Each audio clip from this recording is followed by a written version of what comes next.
이한계 TV 시청자 여러분 안녕하십니까? 요즘 날씨가 매우 덥습니다. 또 코로나가 기승을 부려서 우리가 예배도 또 자유롭게 드릴 수가 없고 대부분 이제 온라인으로 예배를 이렇게 드리고 있는데 여러분들이 하나님의 말씀을 들으면서 말씀 앞에 마음을 열고 예수님이 우리를 위해 얼마나 놀라운 일을 하셨는지, 또 예수님이 얼마나 우리를 사랑하셨는지, 예수님이 하신 일, 예수님이 하신 말씀을 마음에 받아들여서 구원을 받고 하나님과 동행하며 하나님이 기뻐하는 삶을 살다가 우리가 이 세상 떠날 때 영원한 하늘나라에 가서 그 하늘나라에서 다함이 없는 은혜와 복을 누리는 여러분이 되시기를 바랍니다. 오늘은 제가 누가복음 18장 9절부터 14절까지 나오는 성전에 올라간 바리새인과 세리에 대한 이야기를 좀 드리겠습니다. 제가 먼저 성경을 좀 읽겠습니다. 누가복음 18장 9절부터 읽겠습니다. 또 자기를 의롭다고 믿고 다른 사람을 멸시하는 자들에게 이 비유로 말씀하시되, 두 사람이 기도하러 성전에 올라가니 하나는 바리새인이요 하나는 세리라. 바리새인은 서서 따로 기도하여 가로되, 하나님이여, 나는 다른 사람들 곧 토색, 불의, 간음을 하는 자들과 같지 아니하고 이 세리와도 같지 아니함을 감사하나이다. 나는 일에 2번씩 금식하고 또 소득의 11조를 드리나이다 하고, 세리는 멀리 서서 감히 눈을 들어 하늘을 우러러보지도 못하고 다만 가슴을 치며 가로되, 하나님이여, 불쌍히 여기옵소서. 나는 죄인이로소이다 하였느니라. 내가 너희에게 이르노니 이 사람이 저보다 의롭다 하심을 받고 집에 내려갔느니라. 무릇 자기를 높이는 자는 낮아지고 자기를 낮추는 자는 높아지리라. 14절 말씀까지 읽었습니다. 여러분, 교회를 다니면서 예수님을 믿는다는 사람들이 굉장히 많습니다. 그런데 예수님을 믿는다고 하면서 성경에 나오는 예수라는 이름의 뜻과 그 이름에 내포된 의미도 모르고 다니는 사람들이 의외로 많습니다. 예수라는 이름의 뜻도 모르고 예수라는 이름 속에 내포된 의미도 모르면서 예수를 믿는다고 이야기하는 거예요. 여러분, 이제 마리아가 예수님을 잉태했을 때 마리아의 남편 요셉에게 하나님이 당신의 사자를 보내서 말씀을 하셨습니다. 아들을 낳으리니 이름을 예수라 하라. 이는 저가 자기 백성을 저희 죄에서 구원할 자이심이라 하니라. 여러분, 하나님이 요셉에게 미리 계시를 하셨는데, 너희들이 아들을 낳게 될 거다. 딸을 낳지 않고 아들을 낳을 거다. 아들을 낳으면 그 이름을 예수라고 지어라. 이름을 뭐 영수라고도 지을 수 있고 인수라고도 지을 수 있는데 하나님은 이름을 예수라고 지으라는 거예요. 만일에 예수님의 이름을 영수라고 지었다면 우리는 기도할 때도 영수 그리스도의 이름으로 기도드리옵나이다 이렇게 하겠죠. 근데 왜 이름을 예수라고 지으라고 했느냐? 그 예수라는 이름 속에는 예수님이 이 땅에 오신 목적이 내포가 되어 있습니다. 아들을 낳으리니 이름을 예수라 하라. 이는 저가 자기 백성을 저희 죄에서 구원할 자이심이라 하니라. 여러분, 예수라는 이름은 자기 백성을 저희 죄에서 구원할 구원자, 이런 의미를 가지고 있는 거예요. 그러니까 우리를 죄에서 구원하러 오신 분이 예수님이고, 예수님이 이 땅에 오신 목적은 죄에 빠져서 멸망을 당할 수밖에 없는 우리를 그 죄악에서 건져내시기 위함이라는 거죠. 그래서 이제 예수라는 이름의 의미를 알고 이 이름 속에 예수님이 이 땅에 오신 목적이 들어있구나, 이걸 알아야 된다는 거죠. 예수님 우리를 죄에서 구원하기 위해 오셨고 우리를 죄에서 구원해놓고 세상을 떠나셨습니다. 자, 누가복음 1장 77절에 보면 성경이 말하는 구원은 어떻게 받는지를 기록해 놓았습니다. 주의 백성에게 그 죄 사함으로 말미암는 구원을 알게 하리니. 자, 여기 누가복음 1장 77절은 주의 백성에게 어떤 구원을 알게 하느냐? 그 죄 사함으로 말미암는 구원을 알게 하겠다. 여러분, 우리 영혼의 구원은 죄 사함을 통하여 받는 겁니다. 죄가 사해지면서 죄인인 우리가 의인으로 거듭나고 죄가 사해지면서 우리가 영생을 얻게 되는 겁니다. 자, 사도행전 3장 19절에 보면 이런 말씀이 있습니다. 그러므로 너희가 회개하고 돌이켜 너희 죄 없이 함을 받으라. 이같이 하면 유쾌하게 되는 일이 주 앞으로부터, 유쾌하게 되는 날이 주 앞으로부터 이를 것이요.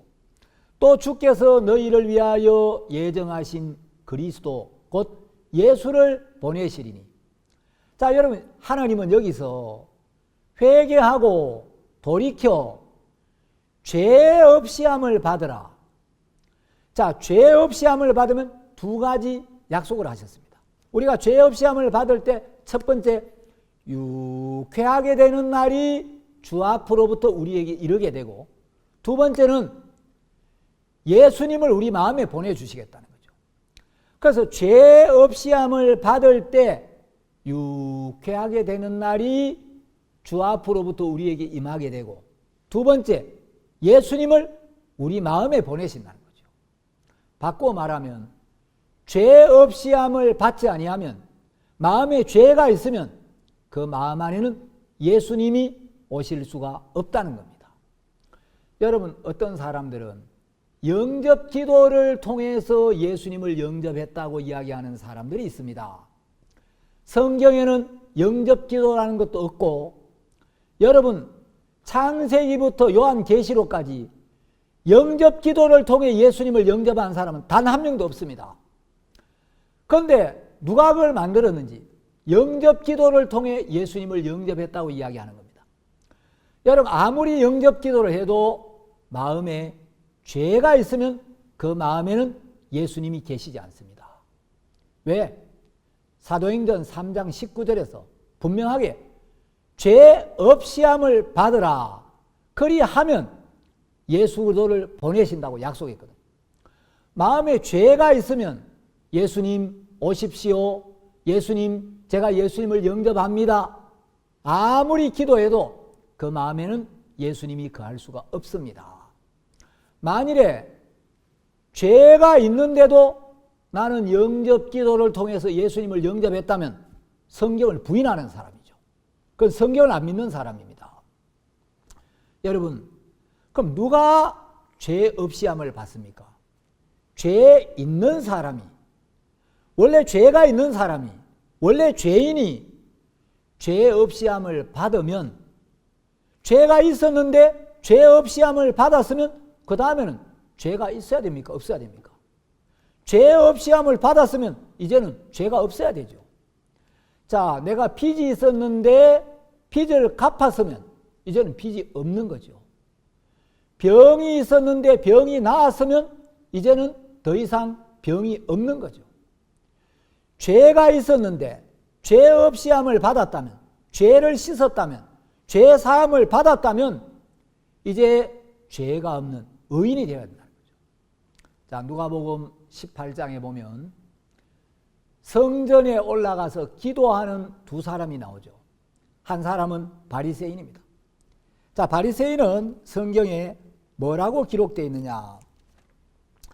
또 자기를 의롭다고 믿고 다른 사람을 멸시하는 자들에게 이 비유로 말씀하시되. 자, 여기 세리는 자기를 의롭다고 믿고, 자, 여기 의롭다고 요 단어를 빼고 읽으면 자기를 믿고 자기를 신뢰하는 사람이죠. 그런데 이제 바리새인은 11절 이제 성전에 올라갑니다. 성전에 올라가면 요즘처럼 이제 교회를 다닌다는 거죠. 기도를 해요. 자, 바리새인은 서서 세리와 따로 서서 기도를 하는데 뭐라고 합니까? 하나님이여, 나는 다른 사람들 곧 불의, 토색, 간음을 하는 자들과 같지 아니하고 이 세리와도 같지 아니함을 감사하나이다. 감사하다고 말을 해요. 그리고 12절에 보면 일회에 2번씩 금식하고 소득의 11조를 드린다는 거죠. 근데 하나님은 이게 자기를 의롭다고 믿고 자기 의를 세우고 있는 거죠. 자, 이 바리새인의 기도를 잘 분석해 보면 외형적으로 굉장히 열심히 있어 보입니다. 자, 성전에도 나가고 기도도 하고, 그리고 자기는 다른 사람들 곧 불의한 사람, 토색하는 사람, 간음하는 사람들과 같지 않다. 나는 불의한 짓도 안 했고, 난 남의 돈도 안 떼먹었고, 나는 간음도 안 했고, 그리고 동족의 피를 빨아가지고 세금을 포탈하는 저 세리하고도 다르다. 그러면서 자기는 세리와 따로 서서 하나님 앞에 기도하는 거예요. 여러분, 이 사람은 굉장히 하나님을 향하여 열심히 있고 경건한 삶을 살고 있는 것처럼 보이지만 이 사람 기도를 잘 분석해 보면 전부 다른 사람 판단하고 있는 거예요. 저 불의한 인간, 저 토색한 인간, 저 간음한 인간, 저 남의 세금을 떼먹은 인간, 나는 저런 인간하고는 달라. 자기 죄가 안 보이는 거예요. 자기 의에 취해서, 자기 선에 취해서 자기 의를 세우고 있으니까 자기 죄가 안 보이는 거죠. 여러분, 하나님은 창세기부터 요한계시록까지 어디를 봐도 인간에게는 선이 없다고 말씀하셨어요. 창세기 6장 5절에 보면 여호와께서 사람의 죄악이 세상에 관영함과 그 마음의 생각의 모든 계획이 항상 악할 뿐임을 보셨다. 사람의 마음의 생각의 모든 계획이 항상 악할 뿐이라는 거죠. 여러분, 이사야 1장에 보면 하나님은 인생에 대하여 뭐라고 말씀하셨냐? 머리끝부터 발끝까지 성한 곳이 없고, 자, 이사야 1장 6절에 보면 발바닥에서 머리까지 성한 곳이 없이 상한 것과 터진 것과 새로 맞은 흔적뿐이오늘. 여러분, 예레미야 17장 9절에 보면 예레미야는 인생들의 마음이 어떻다고 이야기를 하냐? 만물보다 거짓되고 심히 부패한 것은 마음이라. 누가 너희 이를 알리오마는. 만물보다 거짓되고 만물보다 부패한 게 인간의 마음이라는 거예요. 하나님은 바리새인을 볼 때, 야, 네 마음은 만물보다 부패해. 만물보다 거짓돼. 넌 똥보다 더럽고 넌 구더기보다 더럽고 너는 사람들이 술 먹고 막 오바이트 해놓은 것보다 네 마음이 더 더러워. 하나님이 보는 인간의 마음은 항상 악할 뿐이다. 발바닥부터 머리까지 성한 곳이 없다. 그리고 만물보다 거짓되고 심히 부패한 게 마음이다. 여러분, 신약성경 절반을 바울이 기록했죠.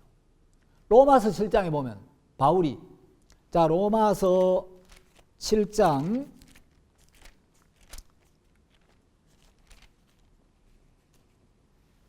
18절에 사도 바울이 이런 이야기를 합니다. 내 속, 곧 내 육신에 선한 것이 거하지 아니하는 줄 아노니.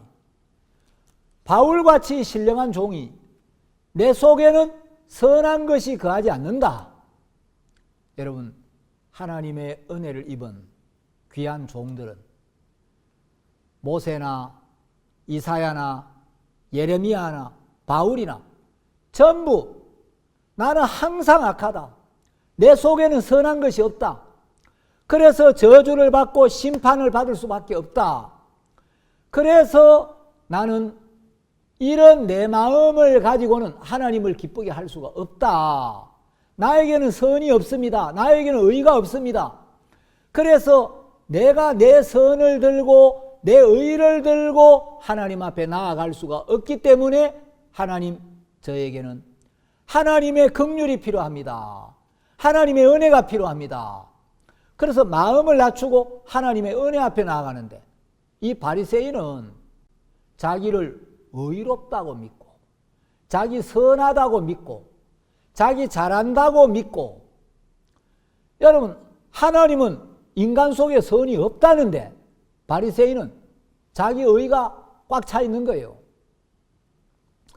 여러분, 우리 인간은 악하기 때문에, 인간에게는 선한 것이 없기 때문에 우리 자신을 부인해야 된다. 만일에 우리가 하나님이라면 우린 자기를 믿어도 됩니다. 내가 하나님이라면 자기를 부인하지 않아도 됩니다. 그런데 우리가 아담의 자손이라면 우리는 악하고 추하고 선한 것이 없기 때문에 우리 자신을 부인해야 하고 우리 마음을 낮추고 하나님의 은혜와 긍휼을 입어야 한다는 거죠.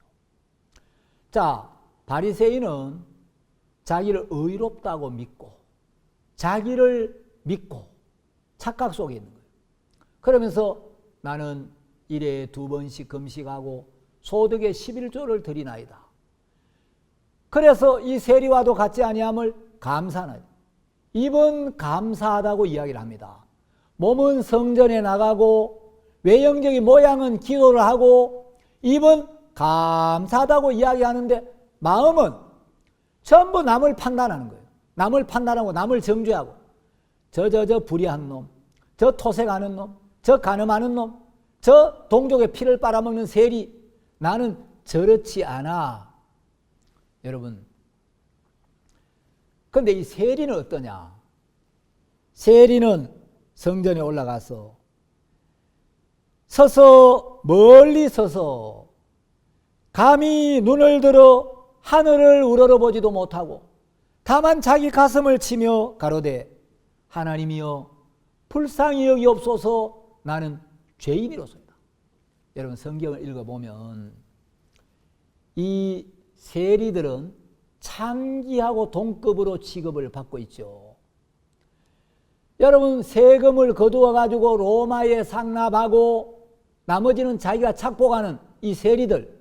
그래서 예수님은 늘 세리와 창기들, 세리와 창기들. 세리는 창기 취급을 받았어요. 그런데 이 세리는 너무너무 죄가 많기 때문에, 여러분, 세리는 하늘을 우러러보지도 못하고 감히 눈을 들어 하늘을 우러러보지도 못하고 죄 때문에 하나님 쳐다볼 면목도 없고 다만 자기 가슴을 치며 가로되. 여러분, 저는 이 누가복음 18장을 읽으면서 오늘날 현대인들에게 정말 필요한 것은 가슴을 치는, 죄로 인하여 가슴을 치는 이런 고통과 이런 긍휼을 잊고자 하는 마음이 없다는 겁니다. 여러분, 죄를 두려워하지도 않고 죄로 인하여 고통하지도 않고 죄를 부끄러워하지도 않아요. 여러분, 수많은, 요즘 제일 유행어가 내로남불이죠. 내가 하면 로맨스고 남이 하면 불륜이고, 사람들이 남의 허물은 막 얼마나 꼬치꼬치 파고 물고 늘어지고 자기 죄는 얼마나 변명을 잘하는지 몰라요. 신문에 나오는 사람들 보면 죄가 다 드러났는데도, 실형을 받았는데도 뻔뻔스럽고 가정스럽게 국민들 앞에 죄송하다든지 여러분들 앞에 정말 죄송합니다, 용서를 빕니다, 그런 사람 없어요. 끝까지 변명하고. 여러분, 이 세리는 다만 가슴을 치며 가로되. 여러분, 신앙은 입으로 하는 것도 아니고 머리로 하는 것도 아니고 가슴으로, 마음으로 하는 거예요. 어떤 사람은 입으로 신앙하는 사람도 있어요. 아무것도 든 것도 없고 성경도 모르면서 입만 살아가지고 입으로 신앙하는 사람.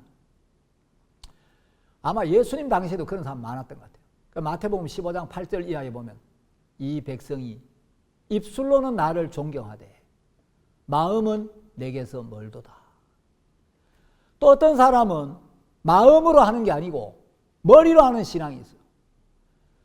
나름대로 뭐 든 게 많아가지고 아는 거는 많은데 잡다한 신학 지식과 이론, 쓰잘데없는 그런 이론과 교리만 꽉 차 있지 실제 말씀을 받아들여서 말씀을 경험하고 말씀의 능력을 맛본 사람들은 별로 없는 거예요.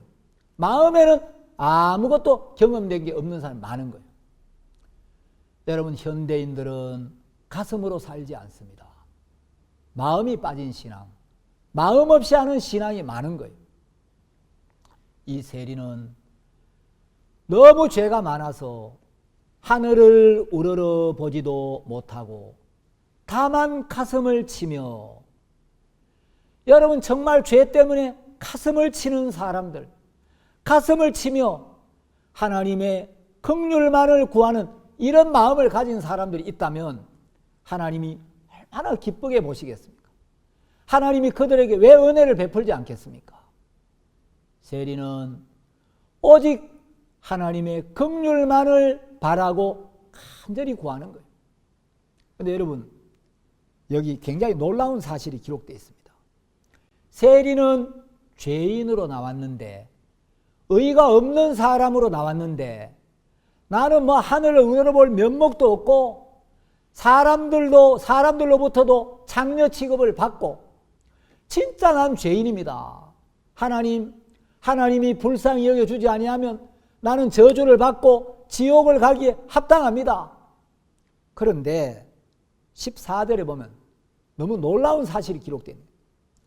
예수님이 내가 너희에게 이르노니 이 사람이 세리가 저 바리새인보다 의롭다 하심을 받고 집에 내려갔느니라.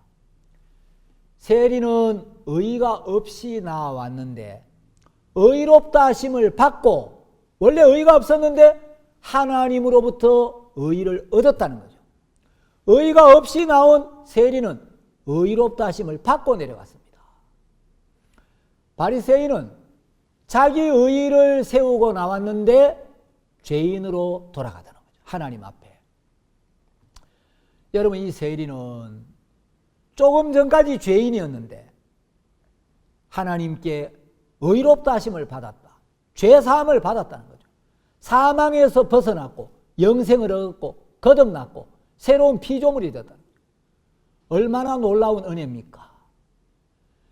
여러분, 세리가 얼마나 고맙고 감사한 마음으로 남은 인생을 살았겠습니까? 늘 장녀처럼 손가락질 받고 무시받던 자기 죄를 씻어주시고 자기를 깨끗하게 해주시고 의롭다고 하신 하나님의 큰 사랑과 은혜를 늘 가슴에 품고 감사한 마음으로 살지 않았겠습니까? 예일대학교에 교회사 전공 교수 중에 롤란드 베인턴 교수가 있습니다. 그분이 쓴 책을 생명의 말씀사에서 번역을 했는데 마르틴 루터의 생애라는 책이 있습니다. 굉장히 루터에 대하여 루터의 생애를 잘 정리한 책으로 평가를 받고 있는데, 루터는 이런 이야기를 했습니다. 그 책 233페이지에 보면 우리가 하늘에 닿을 수 있으려면 먼저 지옥에 내려가지 않으면 안 된다. 우리가 하나님의 자녀가 될 수 있으려면 먼저 마귀의 자녀여야 한다. 이런 이야기를 했습니다.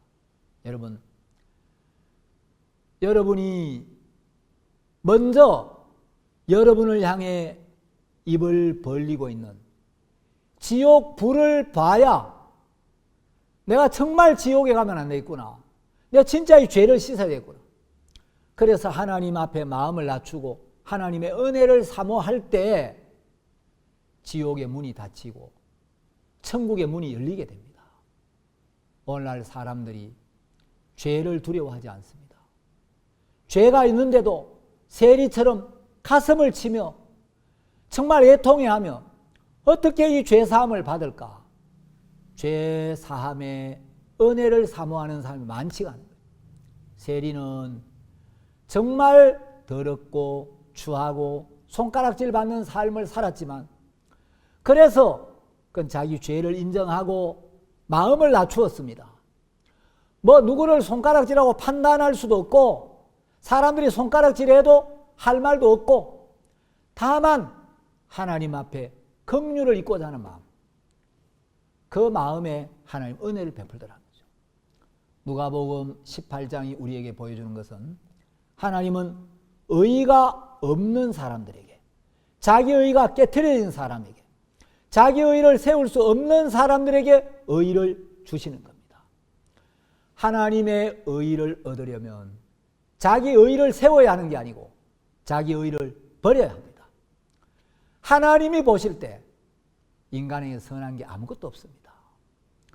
여러분이 여러분의 죄를 깨닫고 여러분 악을 깨닫고 여러분 부족하고 연약함을 발견하고 하나님 앞에 아무 할 말이 없어서 오늘도 여러분이 누가복음 18장에 나오는 이 세리와 같은 마음의 위치에 들어간다면 이 세리에게 주셨던 하나님의 의가 여러분에게도 반드시 임하게 될 것입니다. 여러분 모두가 그런 은혜를 입게 되기를 바랍니다. 예, 오늘 여기까지 말씀드리겠습니다. 공감하시는 분들은 좋아요와 구독 신청 눌러주시면 감사하겠습니다. 다음 시간에 뵙겠습니다.